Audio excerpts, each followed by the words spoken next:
사도신경으로 신앙 고백하시겠습니다. 나는 전능하신 아버지 하나님 천지의 창조주를 믿습니다. 나는 그의 유일하신 아들 우리 주 예수 그리스도를 믿습니다. 그는 성령으로 잉태되어 동정녀 마리아에게서 나시고 본디오 빌라도에게 고난을 받아 십자가에 못 박혀 죽으시고 장사된 지 사흘 만에 죽은 자 가운데서 다시 살아나셨으며 하늘에 오르시어 전능하신 아버지 하나님 우편에 앉아 계시다가 거기로부터 살아있는 자와 죽은 자를 심판하러 오십니다. 나는 성령을 믿으며 거룩한 공교회와 성도의 교제와 죄를 용서받는 것과 몸의 부활과 영생을 믿습니다. 아멘.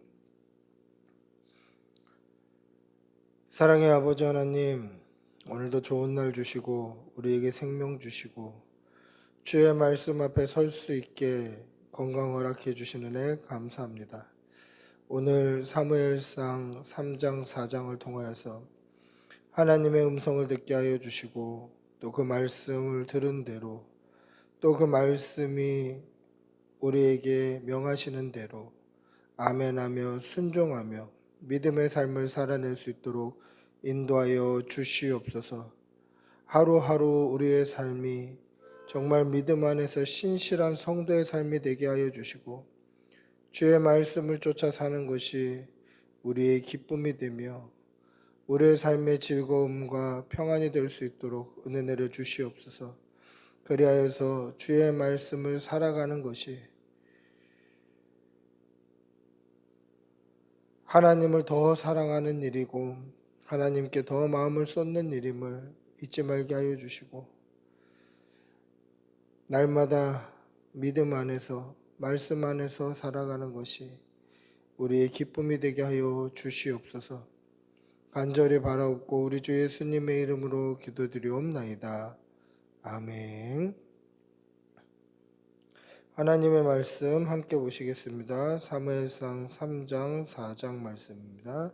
사무엘상 3장 먼저 읽겠습니다. 3장. 아이 사무엘이 엘리 앞에서 여호와를 섬길 때에는 여호와의 말씀이 희귀하여 이상이 흔히 보이지 않았더라. 엘리의 눈이 점점 어두워가서 잘 보지 못하는 그때에 그가 자기 처소에 누웠고 하나님의 등불은 아직 꺼지지 아니하였으며 사무엘은 하나님의 궤에 있는 여호와의 전안에 누웠더니 여호와께서 사무엘을 부르시는지라. 그가 대답하되 내가 여기 있나이다 하고 엘리에게로 달려가서 이르되 당신이 나를 부르셨기로 내가 여기 있나이다 하니 그가 이르되 나는 부르지 아니하였으니 다시 누우라 하는지라. 그가 가서 누웠더니 여호와께서 다시 사무엘을 부르시는지라. 사무엘이 일어나 엘리에게로 가서 이르되 당신이 나를 부르셨기로 내가 여기 있나이다 하니 그가 대답하되 내 아들아 내가 부르지 아니하였으니 다시 누우라 하니라. 사무엘이 아직 여호와를 알지 못하고 여호와의 말씀도 아직 그에게 나타나지 아니한 때라. 여호와께서 세 번째 사무엘을 부르시는지라. 그가 일어나 엘리에게로 가서 이르되 당신이 나를 부르셨기로 내가 여기 있나이다 하니 엘리가 여호와께서 이 아이를 부르신 줄을 깨닫고 엘리가 사무엘에게 이르되 가서 누웠다가 그가 너를 부르시거든 내가 말하기를 여호와여 말씀하옵소서 주의 종이 듣겠나이다 하라 하니 이에 사무엘이 가서 자기 처소에 누우니라. 여호와께서 임하여 서서 전과 같이 사무엘아 사무엘아 부르시는지라. 사무엘이 이르되 말씀하옵소서 주의 종이 듣겠나이다 하니 여호와께서 사무엘에게 이르시되 보라 내가 이스라엘 중에 한 일을 행하리니 그것을 듣는 자마다 두 귀가 울리리라. 내가 엘리의 집에 대하여 말한 것을 처음부터 끝까지 그날에 그에게 다 이루리라. 내가 그의 집을 영원토록 심판하겠다고 그에게 말한 것은 그가 아는 죄악 때문이니 이는 그가 자기 아들들이 저주를 자청하되 금하지 아니하였음이니라. 그러므로 내가 엘리의 집에 대하여 맹세하기를 엘리 집의 죄악은 제물로나 예물로나 영원히 속죄함을 받지 못하리라 하였노라 하셨더라.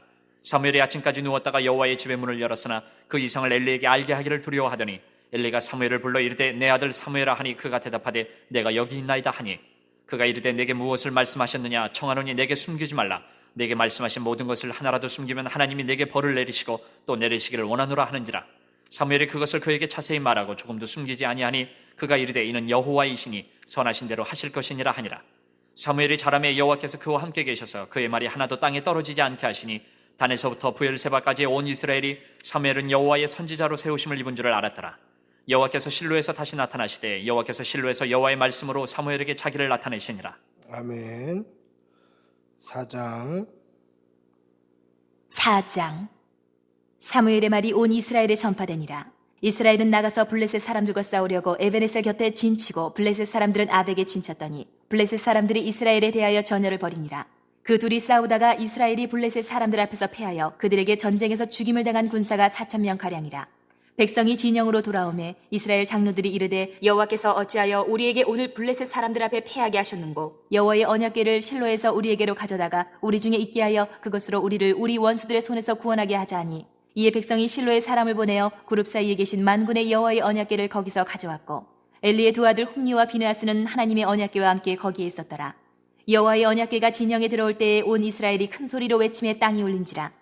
블레셋 사람이 그 외치는 소리를 듣고 이르되 히브리 진영에서 큰 소리로 외치면 어찌 됨이냐 하다가 여호와의 궤가 진영에 들어온 줄을 깨달은지라. 블레셋 사람이 두려워하여 이르되 신이 진영에 이르렀도다 하고 또 이르되 우리에게 화로다. 전날에는 이런 일이 없었도다. 우리에게 화로다. 누가 우리를 이 능한 신들의 손에서 건지디요. 그들은 광야에서 여러 가지 재앙으로 애굽인을 친 신들이라. 너희 블레셋 사람들아 강하게 되며 대장부가 되라. 너희가 히브리 사람의 종이 되기를 그들이 너희의 종이 되었던 것 같이 되지 말고 대장부같이 되어 싸우라 하고 블레셋 사람들이 쳤더니 이스라엘이 패하여 각기 장막으로 도망하였고 사륙이 심히 커서 이스라엘 보병에 엎드러진 자가 3만 명이었으며 하나님의 궤는 빼앗겼고 엘리의 두 아들 홈니와 비느하스는 죽임을 당하였더라. 당일에 어떤 베냐민 사람이 진영에서 달려나와 자기의 옷을 찢고 자기의 머리에 티끌을 덮어쓰고 실로에 이르니라. 그가 이럴 때는 엘리가 길 옆 자기의 의자에 앉아 기다리며 그의 마음이 하나님의 궤로 말미암아 떨릴지언니라. 그 사람이 성읍에 들어오며 알림에 온 성읍이 부르짖는지라. 엘리가 그 부르짖는 소리를 듣고 이르되 이 떠드는 소리는 어찌 됨이냐. 그 사람이 빨리 가서 엘리에게 말하니 그때 엘리의 나이가 98세라. 그의 눈이 어두워서 보지 못하더라. 그 사람이 엘리에게 말하되 나는 진중에서 나온 자라. 내가 오늘 진중에서 도망하여 왔나이다. 엘리가 이르되 내 아들아 일이 어떻게 되었느냐. 소식을 전하는 자가 대답하여 이르되 이스라엘이 블레셋 사람들 앞에서 도망하였고 백성 중에는 큰 살육이 있었고 당신의 두 아들 홈니와 비느하스도 죽임을 당하였고 하나님의 궤는 빼앗겼나이다. 하나님의 궤를 말할 때에 엘리가 자기 의자에서 뒤로 넘어져 문 곁에서 목이 부러져 죽었으니 나이가 많고 비대한 까닭이라. 그가 이스라엘의 사사가 된 지 40년이었더라. 그의 며느리인 비느하스의 아내가 임신하여 해산 때가 가까웠더니 하나님의 궤를 빼앗긴 것과 그의 시아버지와 남편이 죽은 소식을 듣고 갑자기 아파서 몸을 굽으려 해산하고 죽어갈 때에 곁에 서 있던 여인들이 그에게 이르되 두려워하지 말라. 내가 아들을 낳았다 하되 그가 대답하지도 아니하며 관념하지도 아니하고 이르기를 영광이 이스라엘에서 떠났다 하고 아이 이름을 이가봇이라 하였으니 하나님의 궤가 빼앗겼고 그의 시아버지와 남편이 죽었기 때문이며 또 이르기를 하나님의 궤를 빼앗겼으므로 영광이 이스라엘에서 떠났다 하였더라. 아멘. 오늘 사무엘상 3장 4장의 말씀을 통해서 하나님께서 아이 사무엘을 부르셨다라는 제목으로 말씀을 나누려고 합니다. 첫째, 엘리가 이스라엘의 사사로 있을 때에 그때는 어떤 시대였습니까? 3장 1절 한번 읽어보겠습니다. 3장 1절입니다. 아이 사무엘이 엘리 앞에서 여호와를 섬길 때에는 여호와의 말씀이 희귀하여 이상이 흔히 보이지 않았더라. 엘리가 이스라엘의 사사였고 제사장이었던 시대입니다. 사무엘상 4장 18절에 보시면 엘리가 이스라엘의 사사였다라고 분명히 말씀하고 있습니다. 엘리가 사사였다라는 것은 그 시대가 어느 시대라는 뜻입니까? 사사시대라는 뜻입니다. 이 사사는 어떤 사람들입니까?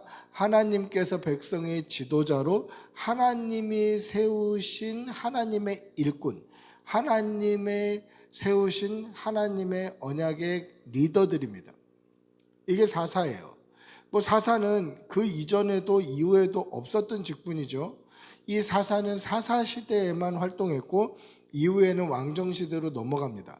그러니까 이 사사의 역할이 뭡니까? 백성의 지도자고 제사장이고 마치 영적인 리더, 왕의 역할을 감당하는 사람이 바로 사사였다라는 것입니다. 근데 엘리가 제사장으로 또 이스라엘의 사사로 있었던 그때를 가리켜 3장 1절은 뭐라고 이야기합니까?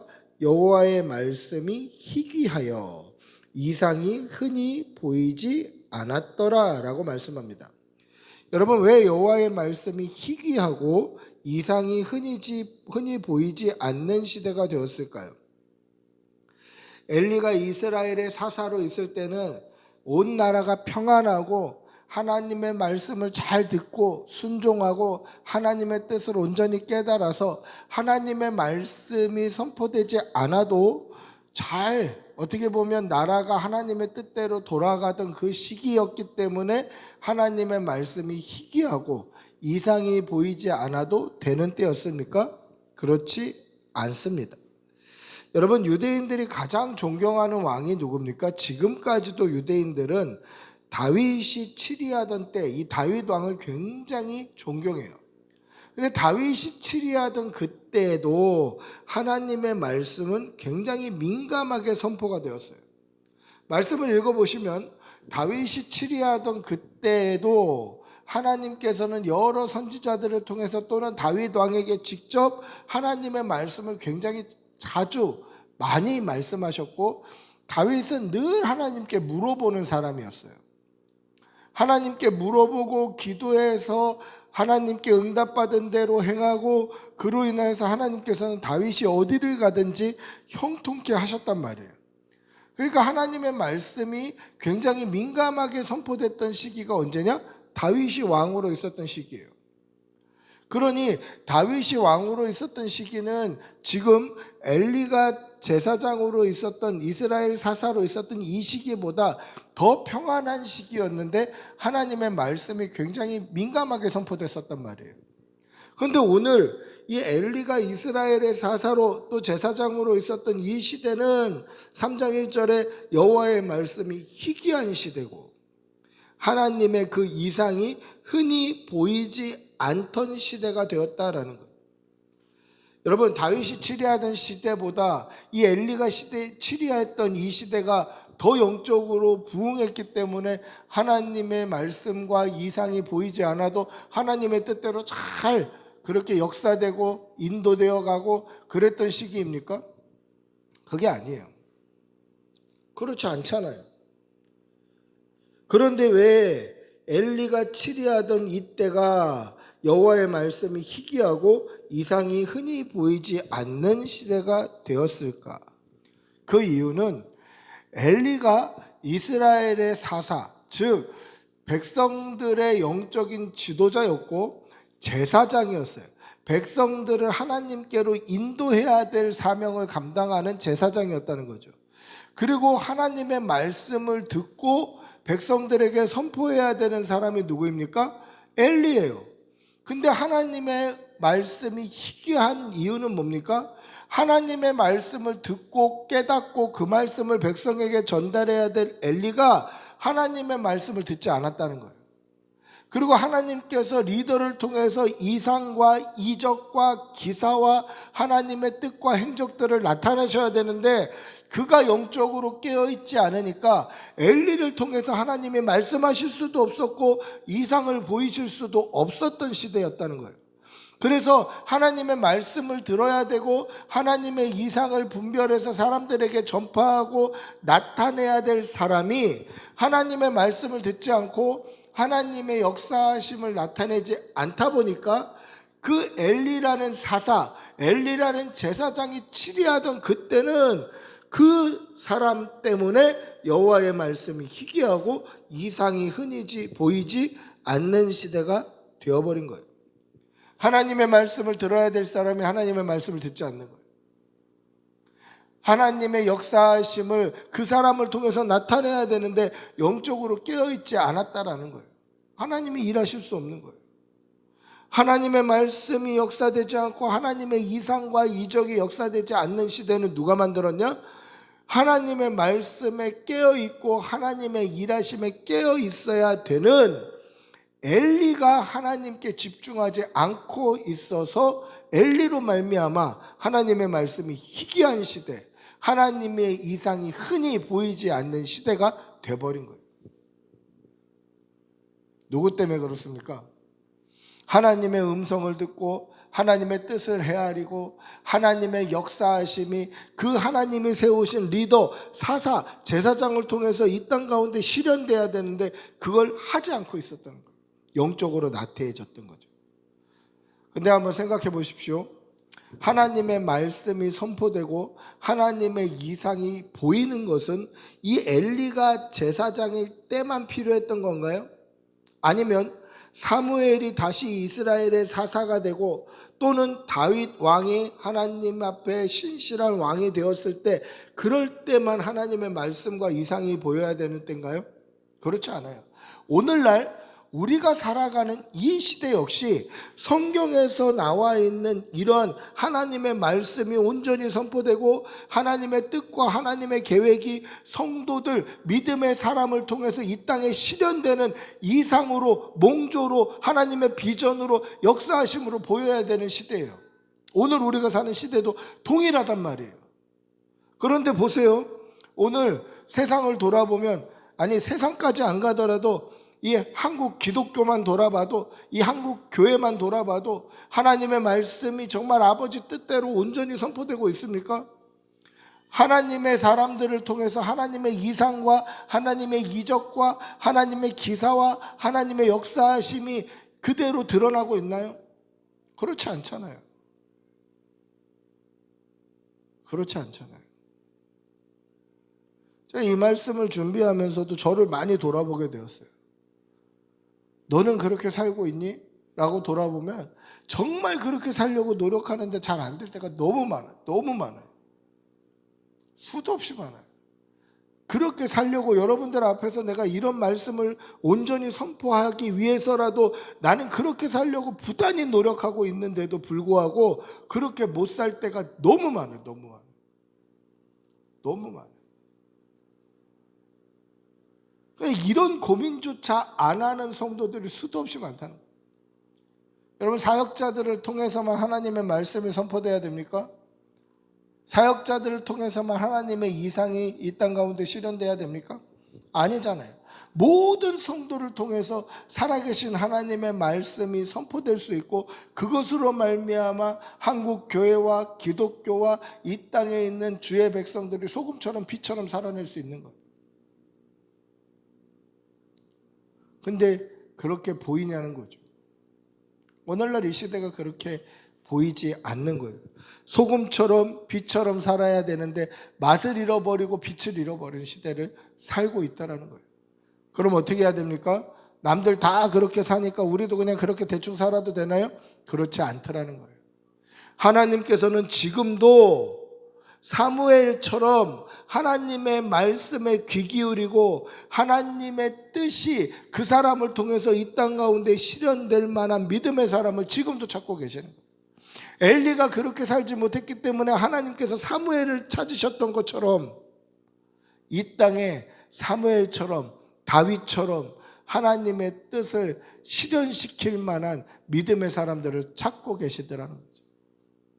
사랑하는 성도 여러분, 세상 가운데 빛처럼 소금처럼 믿음의 삶을 살아내는 성도들이 되시기를 바랍니다.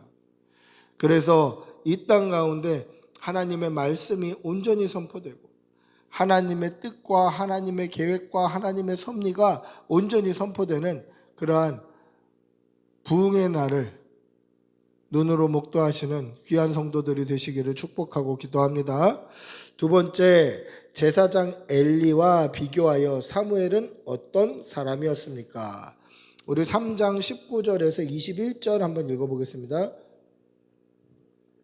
3장 19절에서 21절 19절입니다. 사무엘이 자라매 여호와께서 그와 함께 계셔서 그의 말이 하나도 땅에 떨어지지 않게 하시니 단에서부터 부엘세바까지 온 이스라엘이 사무엘은 여호와의 선지자로 세우심을 입은 줄 알았더라. 여호와께서 실로에서 다시 나타나시되 여호와께서 실로에서 여호와의 말씀으로 사무엘에게 자기를 나타내시니라. 아멘. 할렐루야. 엘리가 사사로 이스라엘을 다스릴 때는 어떤 시대였다고 말씀드렸습니까? 여호와의 말씀이 희귀하여 이상이 흔히 보이지 않았던 시대라고 말씀드렸습니다. 그 이유가 뭐라고 말씀드렸습니까? 하나님의 말씀을 듣고 하나님의 이상을, 하나님의 뜻을, 하나님의 섭리를 이 땅에 실현시켜야 될 사사가, 제사장이 하나님께 집중하지 않았기 때문에 이 땅 가운데 엘리를 통해서 어떤 말씀도 어떤 이상도 하나님께서는 보이지 아니하셨다라고 말씀드렸습니다. 그런데 반대로 믿음의 사람 사무엘이 자라매, 사무엘은 어떤 사람이라고 성경은 기록하고 있습니까? 여호와께서 그와 함께 계셔서 그의 말이 하나도 땅에 떨어지지 않게 하시는 시대가 사무엘을 통해서 도래한 거예요. 여러분, 사무엘의 말이 하나도 땅에 떨어지지 않았다라는 말은 사무엘이 선포한 말 중에 어떤 것도 실현되지 않은 말이 없다라는 뜻이에요.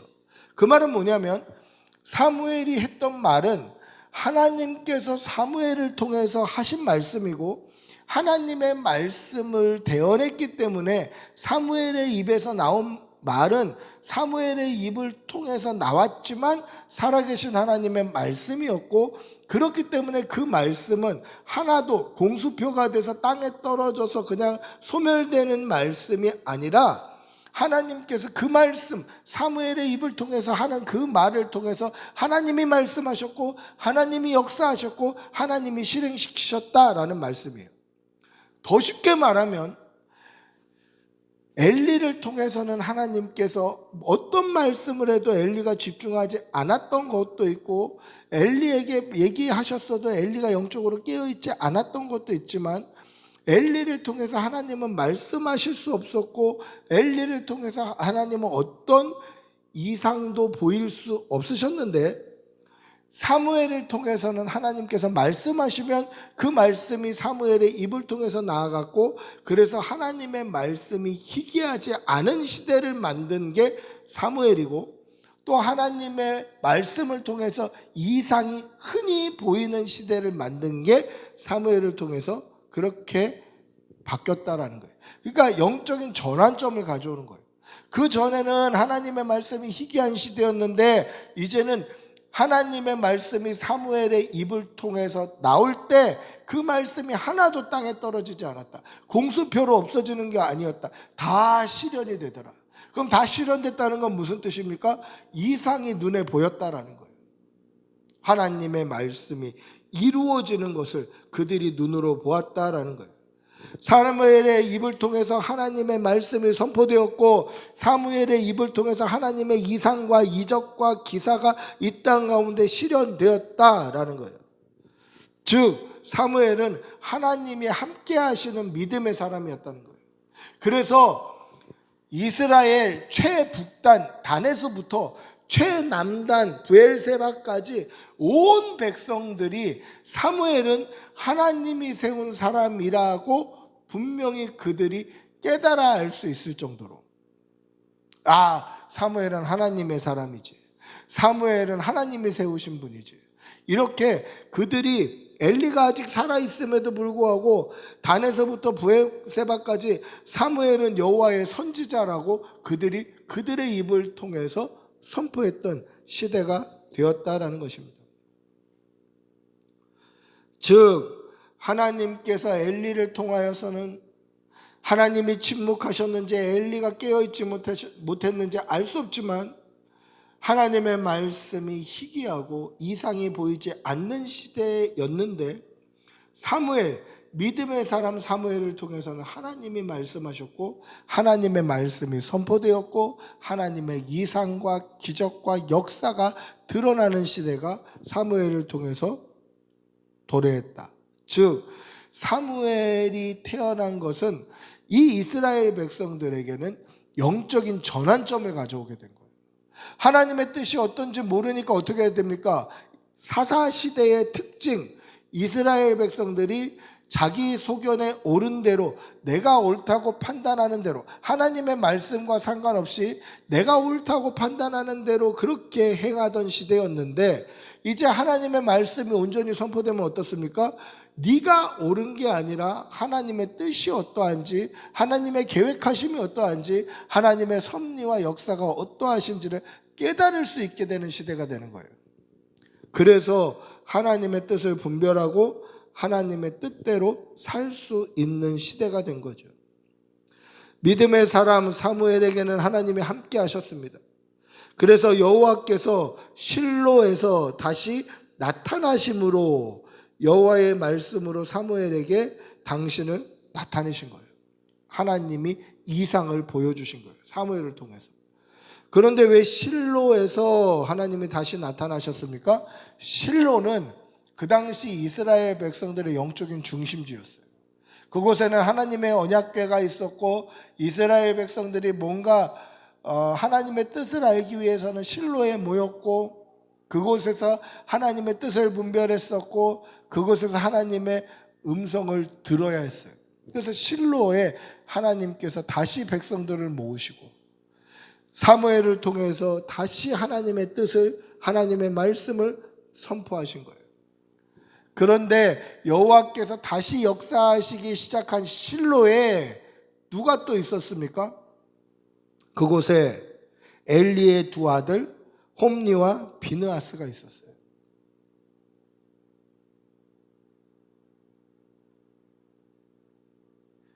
이 엘리의 두 아들이 거기서 영적인 타락의 중심에 서 있었단 말이에요. 근데 그곳에서 하나님이 다시 말씀하시기 시작하셔요. 이스라엘 백성이 타락했던 그곳, 영적으로 타락했던 그곳에서 다시 회복을 역사하시는 거예요.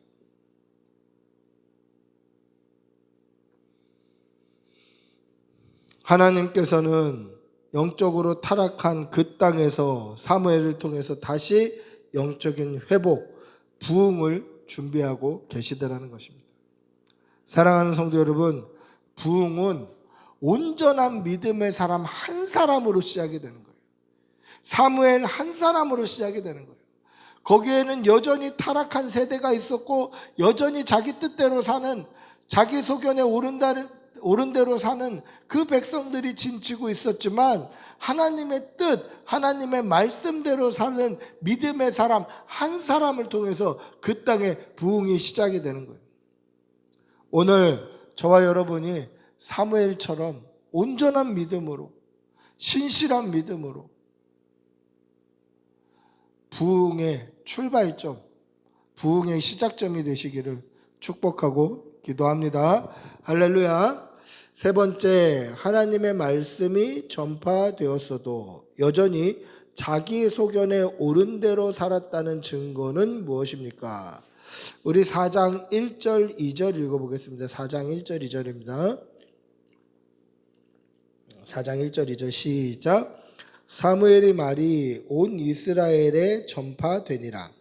이스라엘은 나가서 블레셋 사람들과 싸우려고 에베네셀 곁에 진치고 블레셋 사람들은 아벡에 진쳤더니 블레셋 사람들이 이스라엘에 대하여 전열을 벌이느니라. 그 둘이 싸우다가 이스라엘이 블레셋 사람들 앞에서 패하여 그들에게 전쟁에서 죽임을 당한 군사가 4,000명 가량이라. 여러분, 사무엘을 통해서 하나님의 말씀이 온 이스라엘에 전파되었습니다. 그래서 오늘 1절에 뭐라고 되어 있습니까? 사무엘의 말이 온 이스라엘에 전파되니라. 사무엘의 말이 전파되었는데 이 말이 어떤 말입니까? 하나도 땅에 떨어지지 않는 말, 살아계신 하나님께서 사무엘을 통해서 하신 말씀, 즉 사무엘의 말이라고 적혀있지만 사실은 하나님의 말씀이에요. 하나님의 말씀이 온 이스라엘에 전파되었다라는 거예요. 그러면 백성들이 해야 될 일은 뭘까요? 하나님의 말씀에 순종하는 거예요. 그럼 오늘 본문을 한번 보십시오. 오늘 본문을 보시면 사무엘의 말이 온 이스라엘에 전파되니라 라고 되어 있고 1절 뒤에 보면 이스라엘이 나가서 블레셋 사람들과 싸우려고 에베네셀 곁에 진치고 블레셋 사람들은 아벡에 진쳤더니 이렇게 되어 있어요. 이 말씀만 보면 어떤 느낌이냐면 사무엘의 말이 온 이스라엘에게 전파되었는데 사무엘을 통해서 하나님이 하신 말씀은 지금 당장 나가서 블레셋과 싸우라라는 말씀으로 느껴져요. 그래서 이스라엘 백성들이 나가서 블레셋과 싸우려고 진을 친 거라고 보이더라는 거예요. 말씀만 보면 그래요. 중간에 아무것도 없기 때문에 하나님의 말씀이 전파되었고 그 말씀을 따라서 이들이 전쟁하러 나간 것처럼 보이잖아요. 그렇죠? 말씀만 보면. 그런데 그 결과가 어떻습니까? 2절에 보니까 죽임을 당한 군사가 4,000명 가량이라. 여러분, 여태까지 하나님의 말씀대로 나가서 싸웠을 때 진 경우가 있었나요? 진 경우가 없어요. 이스라엘 백성들이 가나안 땅에 들어갔을 때 그 수많은 전쟁과 전투를 했을 때에 진 경우를 한번 떠올려 보십시오. 그 졌을 때마다 하나님의 말씀을 들어서 진 적이 있던가요? 없어요. 하나님의 말씀을 들었을 땐 다 이겼어요. 근데 하나님의 말씀을 듣지 않고 사람의 음성을 쫓아갔을 때 100% 졌습니다. 아이 성전투 1차전이 그랬고, 이스라엘 백성들이 졌을 때를 한번 떠올려 보시라는 거예요. 다 하나님의 음성을 듣지 않고 자기 소견에 옳은 대로 나가서 싸웠을 때 100%다 졌어요. 근데 하나님의 음성을 듣고 나가서 싸우면 그들의 힘은 그 땅을 이길 만한 힘이 없어도 하나님이 이기게 하시잖아요. 여리고 성이 그렇게 무너졌잖아요. 골리앗이 그렇게 죽잖아요. 그들은 싸울 힘이 없는데 정말 하나님이 역사하셔서 드라마틱하게 그 땅을 이기게 하시잖아요. 사사기를 봐도 그렇잖아요. 하나님의 영이 역사하셔서 삼손이 블레셋을 치고, 하나님께서 역사하셔서 기드온의 300명이 아말렉 연합군을 다 물리치잖아요. 한번 생각해 보세요. 하나님의 말씀을 듣고 나갔을 때는 100% 승리란 말이에요. 그러면 오늘 사무엘의 말이 온 이스라엘에 전파되니라 라고 돼 있고 성경을 보시면 마침표가 찍혀 있죠. 그리고 같은 절인데 이스라엘은 나가서 블레셋 사람들과 싸우려고 거기에 마침표가 찍혀 있는 거예요. 하나님의 말씀이 이스라엘에 전파된 것과 이스라엘이 나가서 블레셋과 전투한 것은 별개의 사건이라는 거예요. 하나님의 말씀을 듣고 나간 게 아니라 하나님의 말씀이 전파된 것 따로, 이스라엘이 블레셋과 싸우러 나간 것 따로라는 얘기예요. 성경을 보시면 마침표가 찍혀 있다니까. 성경에 같은 절인데, 한 절인데 마침표가 찍혀 있어요. 하나님의 말씀이 선포된 것과 이스라엘 백성들이 나가서 블레셋과 싸운 게 완전히 다른 개념이에요. 그래서 하나님의 말씀을 듣고 나간 게 아니라는 거예요. 그럼 무슨 뜻입니까? 진짜 쉽게 말씀드리면 이거예요. 하나님의 말씀이 선포됐는데도 그들은 여전히 자기 소견에 옳은 대로 살았다라는 거예요. 자기 소견에 옳은 대로 살았던 증거가 뭡니까? 4,000명이 죽어버리는 거예요. 진 거예요. 전쟁에서 져버린 거예요.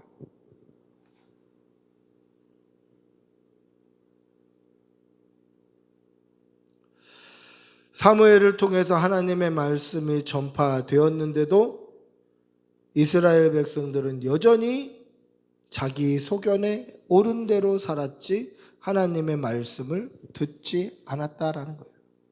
여러분, 이것이 오늘날 우리의 신앙생활은 아닌지 좀 돌아보셔야 돼요. 제가 오늘도 하나님의 말씀을 선포하고 있죠.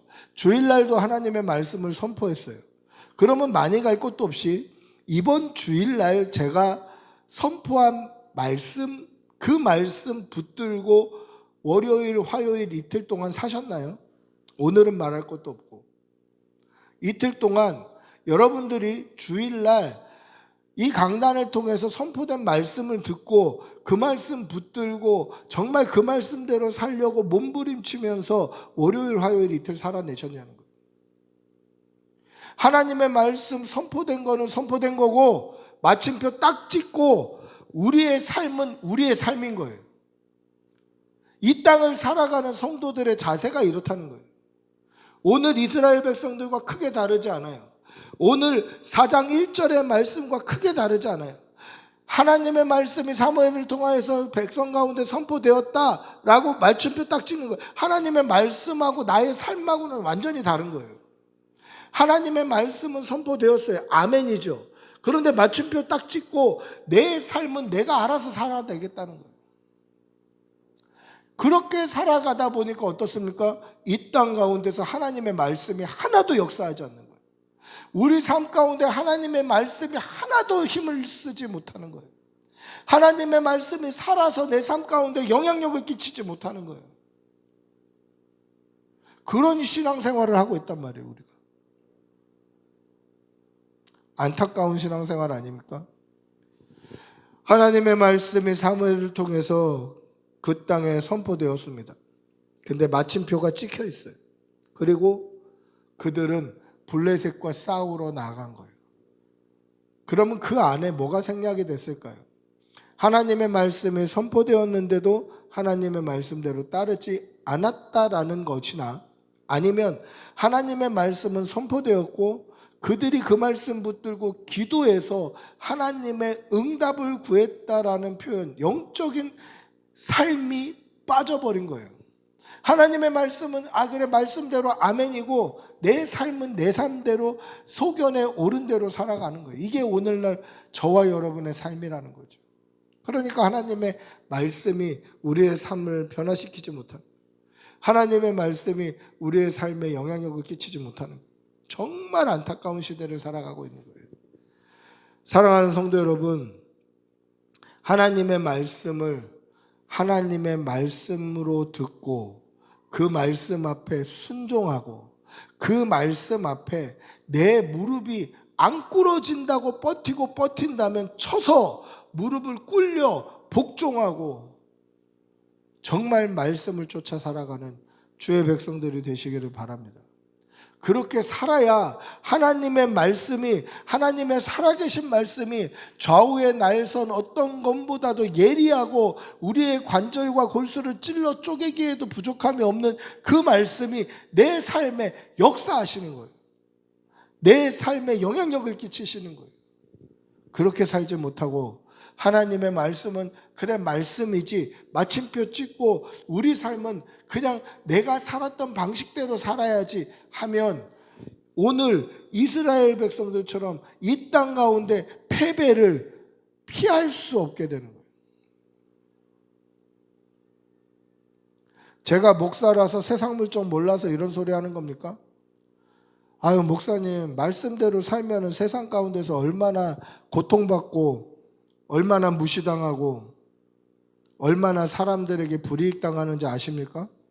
저도 직장 생활해 봐서 잘 알고 그렇게 신앙생활하는 게 얼마나 어려운지도 알죠. 그런데 성경이 그렇게 기록하고 있잖아요. 그렇게 살아봤냐는 거예요. 그렇게 살아봤냐는 거예요. 여러분, 말씀 붙들고 믿음으로 살아가시기를 바랍니다. 하나님의 말씀은 말씀이고 거기다 마침표 딱 찍고 나는 내 소견에 옳은 대로, 내 판단에 옳은 대로, 내가 맞다고 생각하는 대로 내 뜻대로 살겠다, 이런 삶이 아니라 하나님의 말씀대로, 하나님의 뜻대로, 하나님의 인도하심을 따라 순종하며 믿음의 삶을 살아내는 귀한 성도들이 되시기를 바랍니다. 말씀과 실제의 삶이 같은 것이 믿음의 증거입니다. 말씀 따르고 실제의 삶을 따르고 가운데 마침표 딱 찍는 게 믿음의 삶이 아니라 말씀과 삶이 동일해야 그게 믿음이라는 거죠. 믿음으로 살아가는 귀한 백성들이 되시기를 축복하고 기도합니다.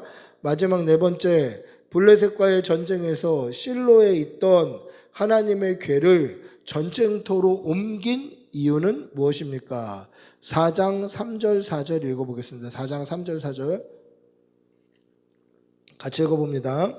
백성이 진영으로 돌아올 때 이스라엘 장로들이 이르되 여호와께서 어찌하여 우리에게 오늘 블레셋 사람들 앞에 패하게 하셨는고 여호와의 언약궤를 실로에서 우리에게로 가져다가 우리 중에 있게 하여 그것으로 우리를 우리 원수들의 손에서 구원하게 하자 하니 이에 백성이 실로에 사람을 보내어 그룹 사이에 계신 만군의 여호와의 언약궤를 가지고 거기서 가져왔고 엘리의 두 아들 홈니와 비느하스는 하나님의 언약궤와 함께 거기에 있었더라.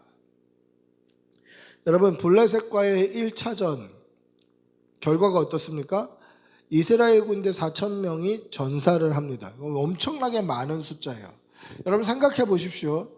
이스라엘 백성들이 아이성을 처음 치러 올라갔을 때 몇 명만 올라갑니까? 3,000명이 올라가요. 그 3,000명이 올라가서 36명쯤 죽었는데 그들의 마음이 녹아서 물처럼 변해버렸어요. 두려움에 사로잡혔어요. 그런데 오늘은 4천 명이 죽은 거예요. 이게 어마어마하게 큰 패배예요.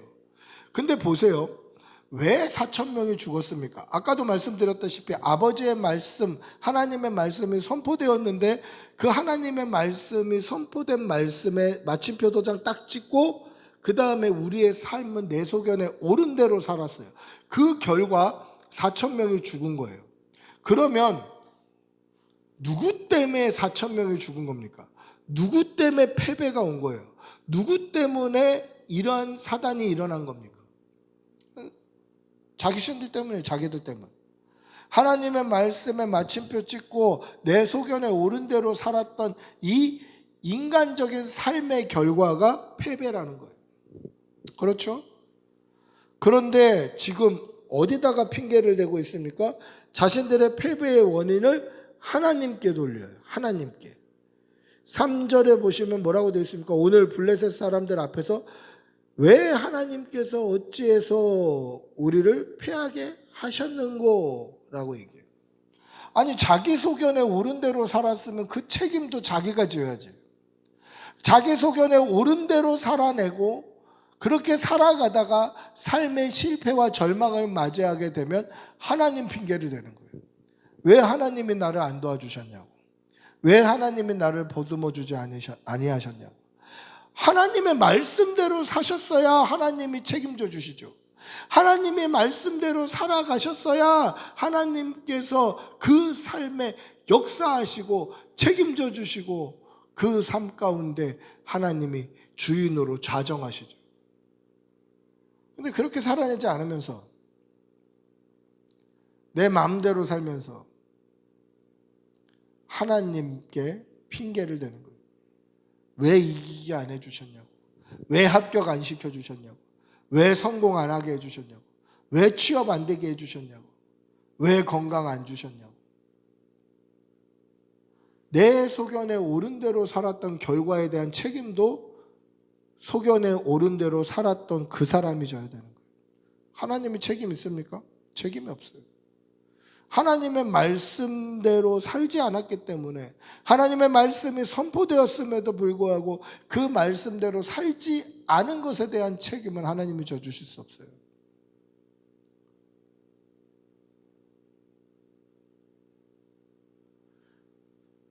여러분, 학교에는 교칙이 있죠. 학교에는 교칙이 있습니다. 그래서 교복을 입고 학교 안에 교칙을 따르다 보면 학교가 교복을 입은 우리 학교 교칙을 지키는 학생들에 대해서는 책임을 져줘요.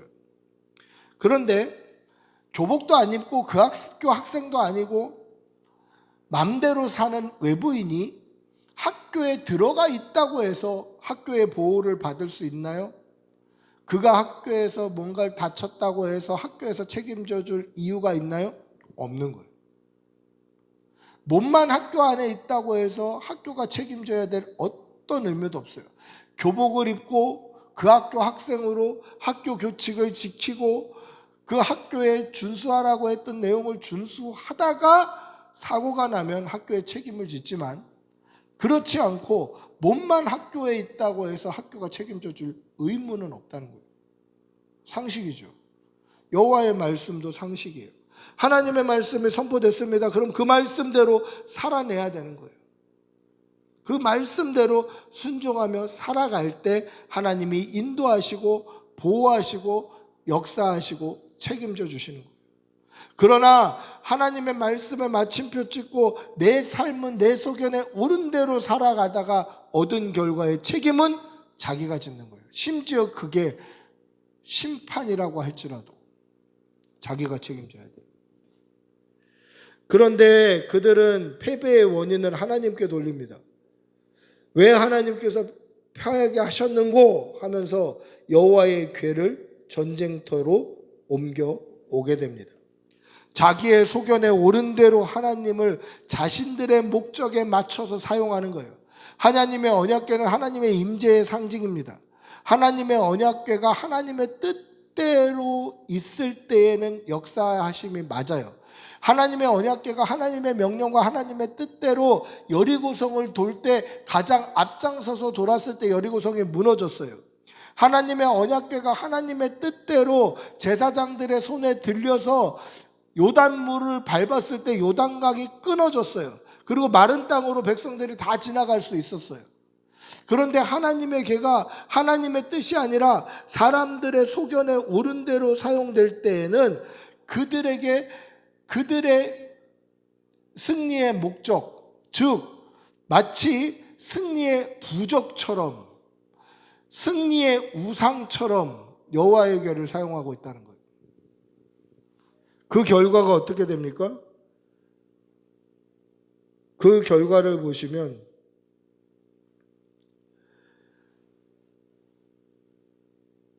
전사자가 1차전에 4,000명이 죽었는데 2차전에는 몇 명이 죽습니까? 하나님의 언약궤가 그 이스라엘 진영에 있었음에도 불구하고 3만 명이 전사하게 됩니다. 그리고 언약궤를 메고 온 제사장 홈리와 비느하스도 죽고 하나님의 언약궤는 블레셋에 빼앗기게 됩니다. 1차전보다 7배나 많은 피해를 받게 돼요. 4,000명 죽은 것도 어마어마한 죽음인데 3만 명이 대패를 하게 됩니다. 왜 하나님의 궤가 그 가운데 있었는데도 이렇게 비참한 결과를 맺게 되나요? 하나님의 이름을 자기 소견에 옳은 대로 썼기 때문에, 하나님의 궤를 마치 우상처럼 사용했기 때문에 하나님이 역사하지 아니하신 거예요. 사랑하는 성도 여러분, 내 마음대로 살다가 실패하면 그 책임도 내가 져야 돼요. 제가 목사로서 하나님의 말씀을 깨달아 알고 그 말씀대로 행하다가 어려움을 당하면 말씀대로 행하는 이 믿음으로 그 어려운 시험을 이기고 또 하나님 앞에 신앙의 성장을 가져오는 거예요. 여러분, 말씀 붙들고 살아도 어려움이 있을 수 있습니다. 그러나 그 어려움은 믿음으로 이겨내면 하나님께서 은혜 주시고 복 주시고 영적인 성장을 하게 하시고 또 그만큼 어려운 시험이 우리 앞에 또 있어요. 그런데 내가 하나님의 말씀을 깨달아 알고 있으면서도 하나님의 말씀에는 마침표 찍어놓고 내가 내 마음대로 살다가 어려움을 만나면 이거는 하나님이 주시는 시험이 아니라 내 마음대로 살던 결과 심판이에요. 심판.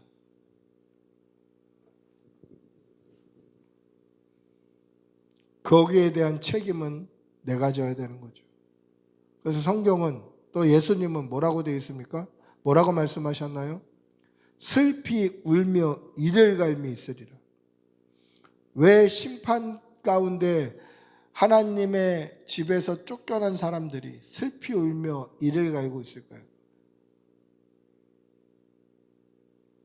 억울한 거죠.